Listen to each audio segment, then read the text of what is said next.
Enchanté, mon chers. Hope you are well.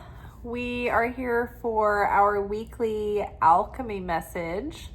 This is when we are sort of unpacking this week's lessons and talking about our spiritual approach to the inner work. And so from the Wild Unknown Alchemy deck, we've got resin, followed by Margarita Preciosa, the new pearl, followed by breath,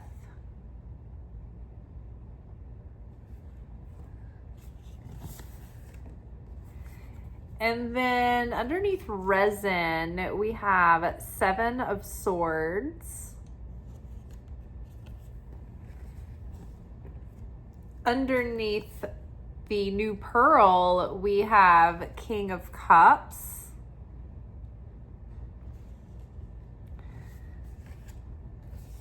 Underneath breath, we have 7 of Cups. And then to finish us off, we have the feminine King of Cups. All right, so I'm going to pause here. I'm going to let you guys listen to the very quick audio, and then we will be right back to discuss the cards in more detail. Light is being shown on where we are holding on to the ego's lies and illusions. Ultimately, this will set us free, but it brings with it a storm we must weather. It is likely that this disillusionment has been boiling under the surface for quite some time. This could concern a particular issue or manifest in general in a myriad of ways. Whatever this illusion is, in our attempt to preserve something, it's holding us back. Again, do not bemoan the irritant that becomes the pearl of great price.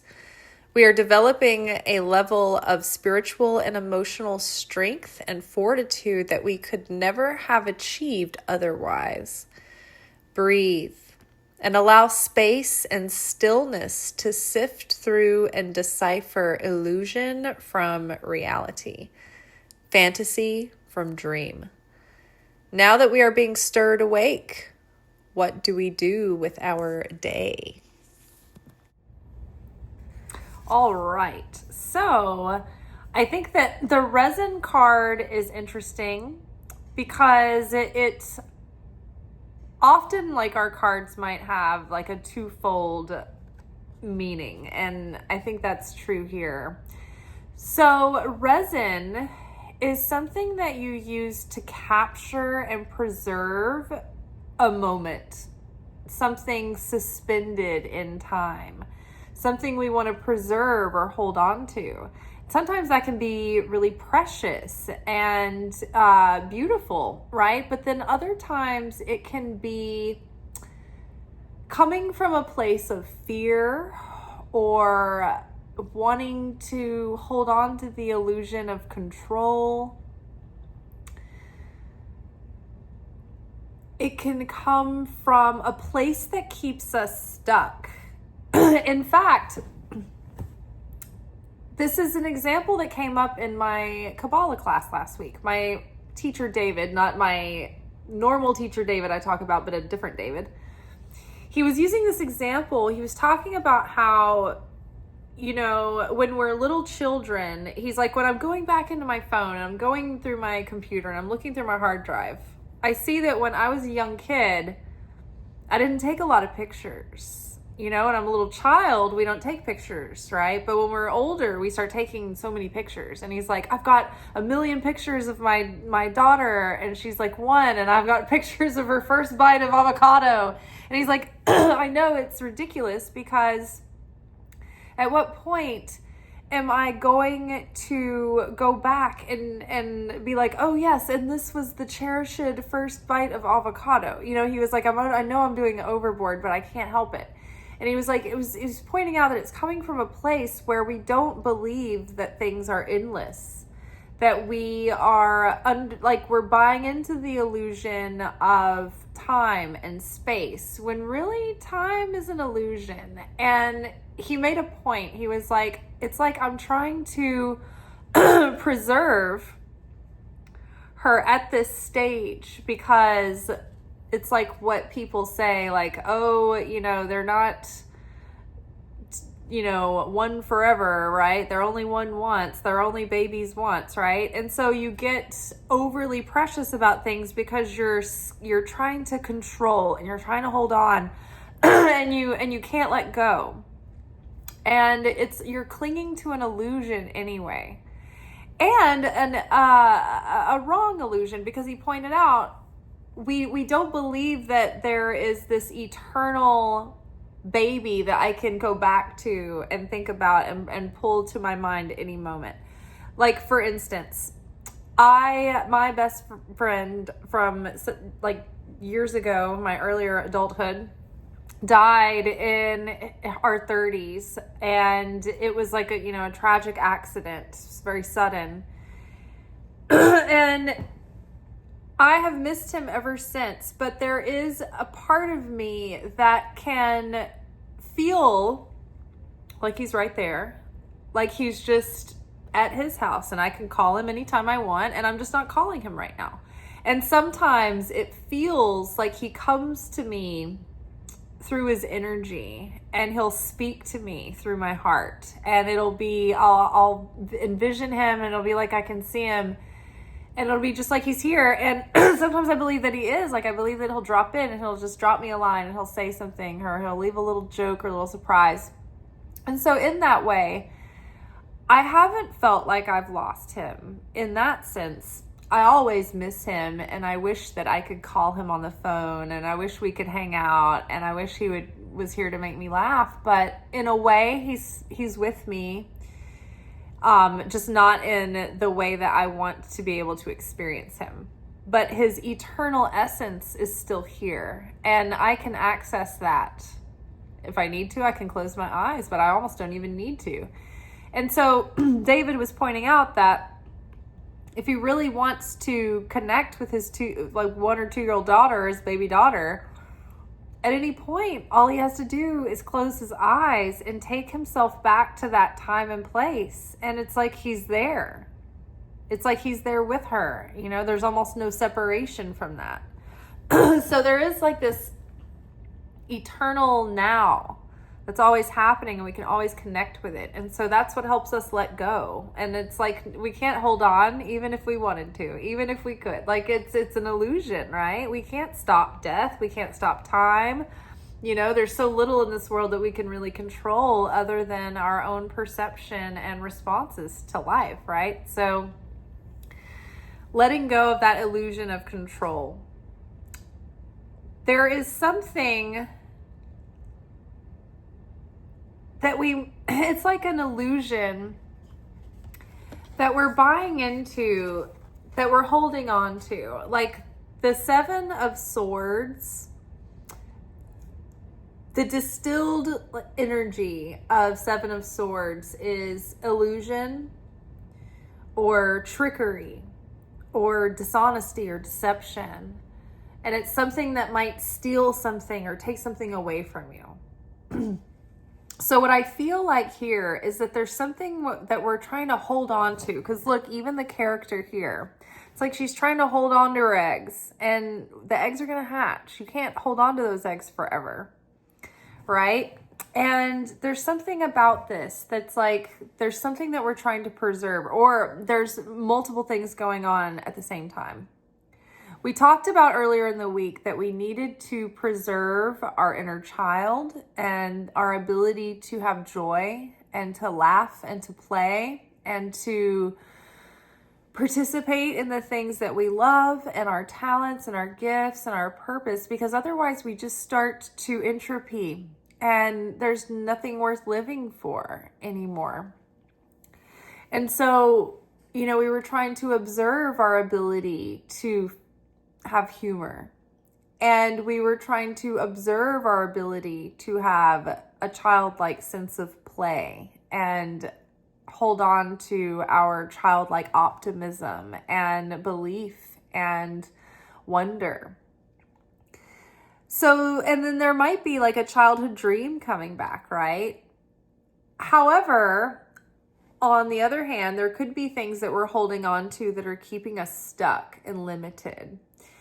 For instance, like seems trivial, but today my mom sent me a text message and she was like, I'm getting rid of this desk and this chair in my bedroom. It's taking up too much space. Do you want it? And I was like, yeah, I don't really have any space for it, so I can't take it. And I thought about it later, and it really kind of triggered something in me because I was like, man, I wish I had the capacity to take these things that she wants to give me, but I don't have a lot of space. And I was like, I don't want to move away from this place. I really like this place, and it's a good price that I can afford. I don't think I could move into anything bigger. But there was something in me that occurred later. I was like, oh, I'm so sorry that I couldn't take this desk. It's a beautiful designer, unique, interesting desk. And it's really my aesthetic, and I would want it at some point when I have a bigger space. And a couple hours go by and I go running and I'm just like, oh man, I hate that I have to pass up that desk. And she said, well, if you don't want it, I'm going to tell Jenny, my sister. She just moved into a house. And so I had assumed that it was too late, but it occurred to me, I have this, I'm in a 2-bedroom, and the other bedroom I use for like my art studio workshop space. It's my catch-all for like, it's like my library /art studio or whatever. And so that's where it would be going. But there's not really any space in there. And so I was thinking, a lot of the things that I have in that room are just random small things that I've acquired from people who were moving and like, we're going to toss it or whatever. I was like, I have a chance to have a really valuable, nice piece of designer furniture. I need to let go of some of these things so that I can have the truly valuable thing. And I was like, oh my gosh. So I was like, I hope I'm not too late. And I called her. I was like, hey, because I noticed she texted me back and she was like, I hate that you can't take this piece of furniture because it's really your style. And so I called her. I was like, hey, is it too late? Did you already tell Jenny about the desk? And she was like, no, I haven't. She was like, I was waiting for you to call me back. She was like, I really wanted you to take it. And I was like, okay, cool. I decided to get rid of some things, so that I could just take that instead. So had I just held on to my comfort zone, what I'm familiar with, what I just perceive first glance as the situation, I'm not taking this challenge and finding a solution. I'm just stopping at the challenge, right? So it's really, there's deeper things too, right? Like, say you're holding on to a relationship that's stagnant and it's stuck in the dating phase. It's not moving forward and you don't know how to walk away, but it's holding you back from having something with someone that wants to build something legitimate, right? Or like a job, for instance, that might be good enough, like you're comfortable, but it's holding you back from like maybe something that has deeper meaning for you or value. I know like it was so hard for me to let go of the film industry and to walk away not knowing really what was ahead, but I knew I had to make space in my life for this channel and for this platform and the things that I'm creating and sharing with you guys. And I knew that was, not the most logical choice when other people looked at it. But for me, it felt right. It still does.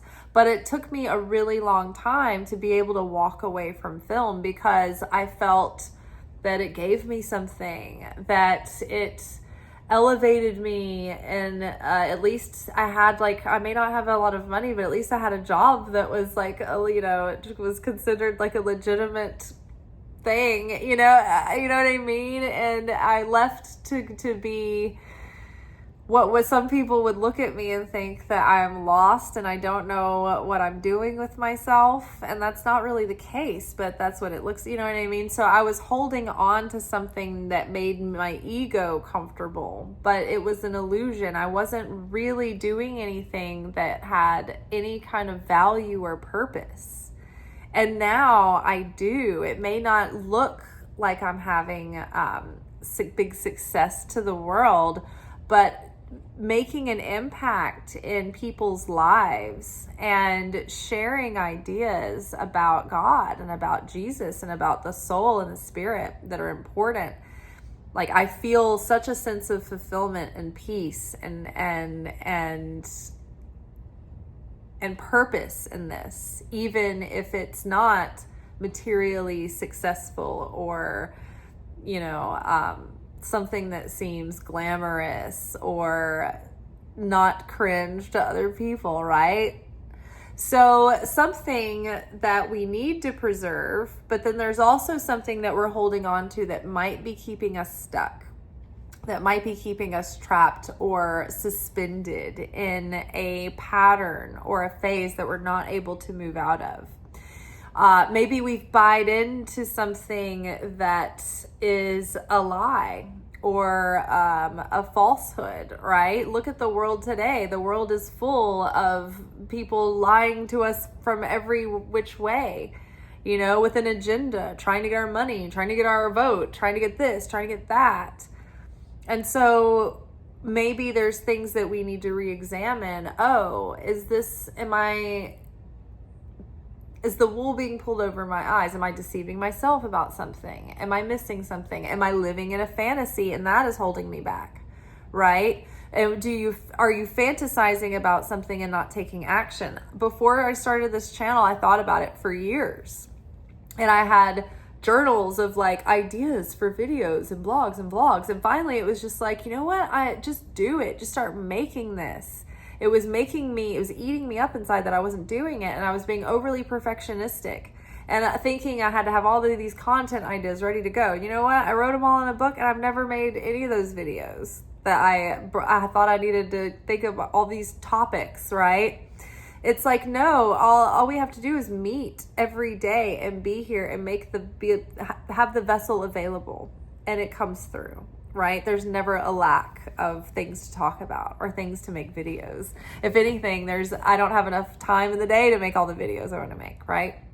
So where are we staying stuck? Where are we either falling into an illusion about something that's holding us back, or we're not seeing something clearly, or downright being dishonest with ourselves, or being in denial about something, or being or realizing that something that we believed in or that we trusted wasn't what we thought it was. And that was holding us back. That dogma or that mindset, or, for instance, trying to be the perfect child for your parents to be proud of. And then you're so disillusioned one day when you find out that they're not really paying that close attention to you anyway. And even when you do achieve all this stuff that they wanted, that was so important to them, that's not even that big of a deal. They're off busy thinking about themselves, right? And you're like, wow, how could I have done this? And then you find out they're not the people that you thought they were. What a crock. So now I've done all this stuff for them, abandoned myself, living up to what they wanted, their expectation. They don't even care, right? Sometimes we have to break out of these things that we have bought into, right? And ask questions and probe. Is this really in alignment? Is this my truth? Is this real for me? Is this my purpose? Or have I just put myself into a mold to try to fit into what society expects of me or what my parents expect of me? Am I expecting things for myself that aren't truly what I value, but just what my ego wants to reflect for others, right? So what is this bringing up for you? What is the Seven of Swords? Because I feel like whenever I'm watching somebody do a reading and they pull a card like Seven of Swords, that's like not a necessarily fun one to see, it kicks me in the gut every time. And I always know, oh, I bet this is about that thing, but I don't want it to be about that thing. So I'm going to ignore, you know what I mean? You ignore the red flag. So what is it? What do you think that's, highlighting for you? Now, we are in the 3 weeks, Bin Ham Metzarim, and the challenge through these 3 weeks is to really delve in and do that inner transformation, make those changes, do the shadow work, do the inner child healing, illuminate the ego. Change patterns, break habits. When we do it during these 3 weeks, we have like a disproportionate amount of positive momentum that results from that. So this is a great time to be looking at any of this shadowy stuff, any of the ego's illusions and tricks, to shine the light through them right now is going to reveal crazy healing, crazy enlightenment, crazy blessings, crazy opportunities coming through. So do not bemoan the irritant. We had this card recently. This is the new pearl. And so like a pearl is created through a grain of sand that irritates the muscle in the oyster. And it's like this tender flesh. And so it secretes like a cushion around this sand that eventually turns into a pearl over time. So the pearl represents the result of the pain and the anguish that we've gone through when we've been able to alchemize that into wisdom and understanding and the kind of experience and truth or the kind of truth that is yielded through experience, right? The kind of truth that is lived in and the kind of truth that it's eternal. You cannot be told otherwise. It cannot be taken away from you, and that truth sets you free. So how do we get that pearl? Well, the irritant, the pain, the struggle, the suffering, the pressure that creates evolution. And so through these 3 weeks, it's like the pressure is turned up. And so we're actually, as mystics and spiritual students, we've learned to really appreciate the challenges and the pressure because of the amount of light that we can reveal through those times and the amount of creation energy we can release during those times to manifest with. So we're going through it, the trials and the tribulations, and what we have underneath it, though, is the King of Cups. The King of Cups is emotionally sober. He is grounded. He's not an emotional avoidant, and he's not uncomfortable with his emotions. He can feel, and he's comfortable feeling, but he doesn't let his emotions cloud his judgment. And he's not wishy-washy or impulsive with his emotions. Still waters run deep. So he is deep, he's devoted, he's not impulsive, right? And he's got sovereignty over himself. He's not getting emotional and then making like emotionally charged decisions. He's able to weather the storm, listen to his gut coming up from beneath, listen to that inner guidance. The King of Cups is a very intuitive man, the most intuitive man in the deck, as far as like masculine energy goes. So it's like the masculine capacity to really like trust that intuition and act on it. Like, do you know any intuitive guys? I don't know if I have any females out there watching anymore. I know my demographics are heavily men. I've like looked and checked. So thank you guys for showing up and showing interest. But like men who are intuitive, they don't second guess it like women do. Women are like, is this me? Am I being judgmental? Like sometimes we second guess it, even though we're right on the money. But if you get a really intuitive dude, he's acting on that intuition. He's taking chances. This is why they become very successful, because they're so confident and they just take action, right? But it's not emotionally driven. I think that where women get confused about our intuition is that we're like, is this my emotions? Like what, are my emotions playing tricks on me? So, but this is the king of cups is intuitive. He's not impulsive. He can feel very deeply, but that his feelings don't sway his decisions. He can make a choice independent of his emotions, but he does look to his emotions to give him valuable information and feedback about things, the nature of things. So we are learning through this difficulty, these tribulations, these challenges, these 3 weeks, we are embodying the energy of the King of Cups. We are not going to be quick to react.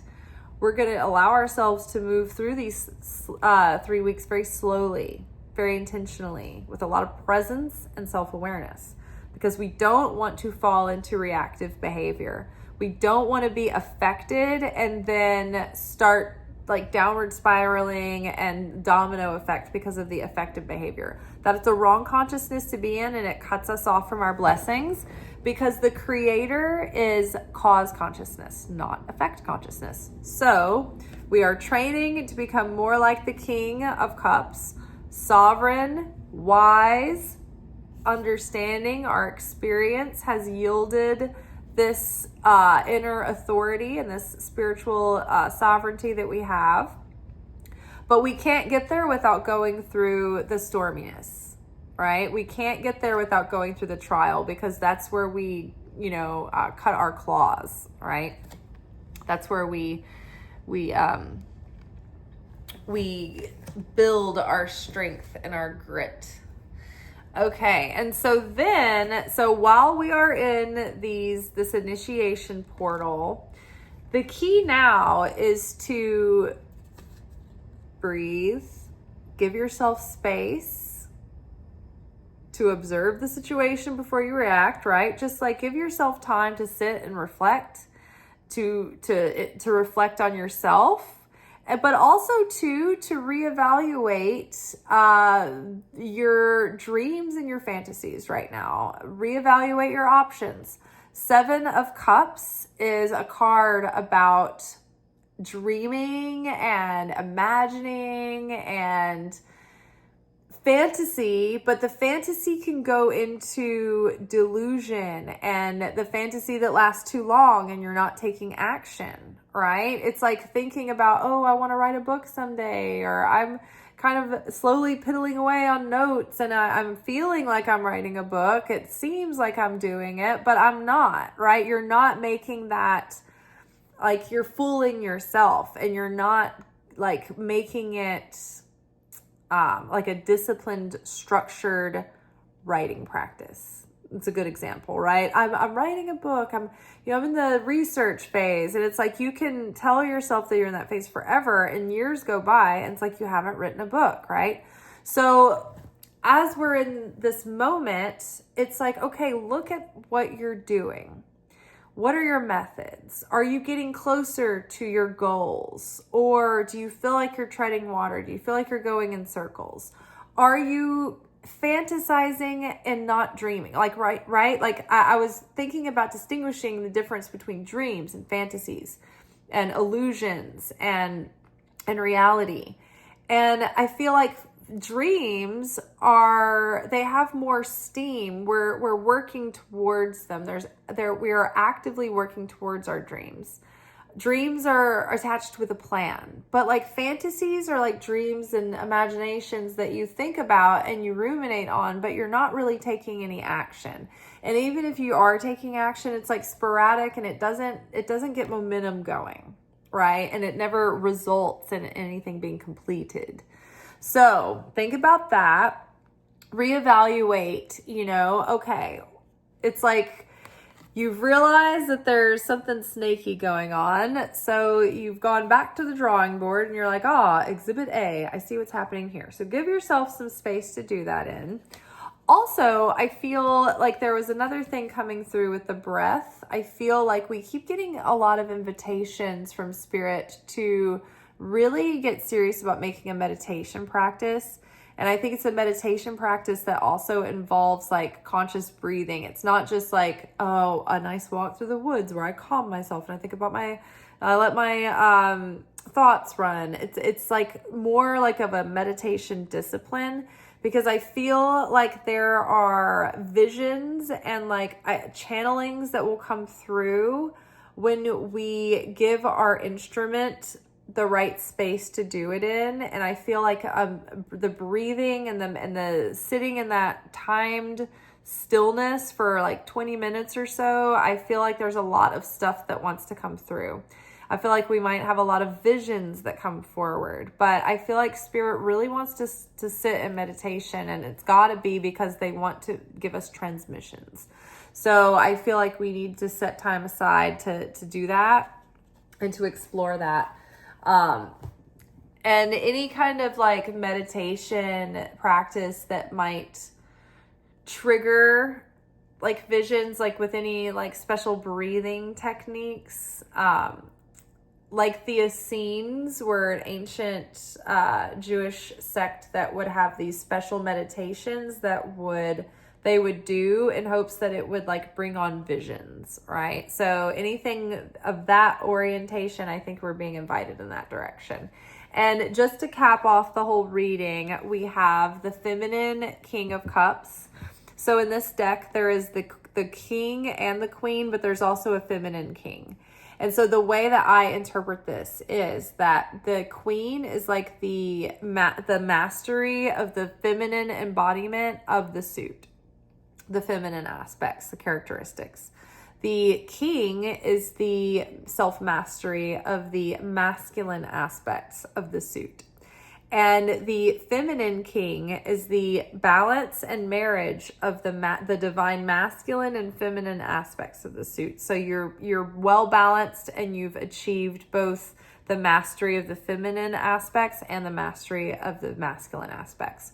So in the case of the feminine King of Cups, it's like we can both feel our feelings and be a presence for others. We can look how like strong and sturdy and stable the queen is in the midst of like the choppy seas.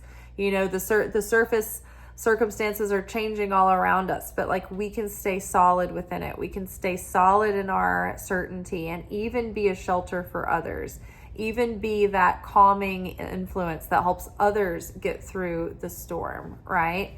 The birds represent all this frenetic energy going on, all of these things that could be distracting us and weighing on our mind, but we're focused on what's important.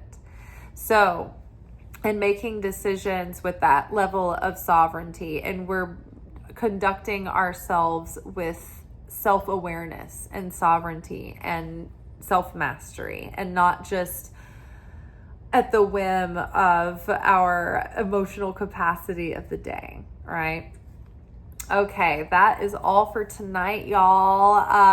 I don't know whether I stopped the video in the beginning to let you guys listen to the audio. So if not, then I'll include it at the end of this clip. All right, until tomorrow. Peace. Ciao.